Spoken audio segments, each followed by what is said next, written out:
Jonathan Danty refuses reconciliation with Pieter-Steph du Toit.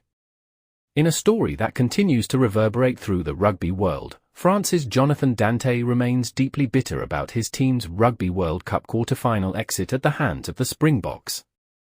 The La Rochelle powerhouse has refused to reconcile with South African flanker Pieter-Steph du Toit, citing a perceived injustice during the tightly contested match. Please subscribe this channel to support us.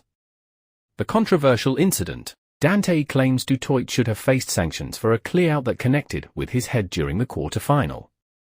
Despite playing the full 80 minutes, the French centre feels the incident warranted a review by the television match official, TMO, a review that never materialised.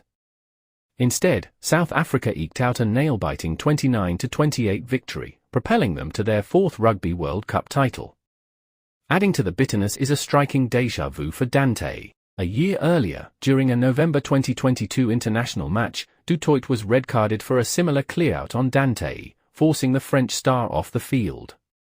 On that occasion, du Toit sent a personal apology, but Danty sees no difference between the two incidents.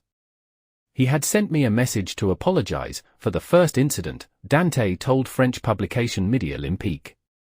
But the second time, I found it quite surprising. It was a fairly similar action. I was stealing the ball at the breakdown, but things happen quickly in rugby. That doesn't excuse the fact that it was an injustice. The French centre's frustration extends beyond that single moment. Reflecting on the game, Danty pointed out other key moments where he felt the match swung unfairly against France. "I'm looking at the big screen at that moment of the match," Danty recalled. "Their number 10 takes the ball, kicks into touch, and suddenly it's over. It might have been worth reviewing, but it happened too quickly." A year after the controversial match, Danty shows no signs of letting bygones be bygones. When asked if he would sit down for a beer with du Toit to clear the air, Danty gave a firm no. "These are bad memories," he said. "Things that remain negative but are also part of the failures that helped me grow." The animosity even extends to other Springboks players, with Danty referencing Eben Etzebeth's viral social media post about a contentious moment during the game. For Danty, the defeat and its aftermath remain raw, a chapter he's unlikely to close anytime soon.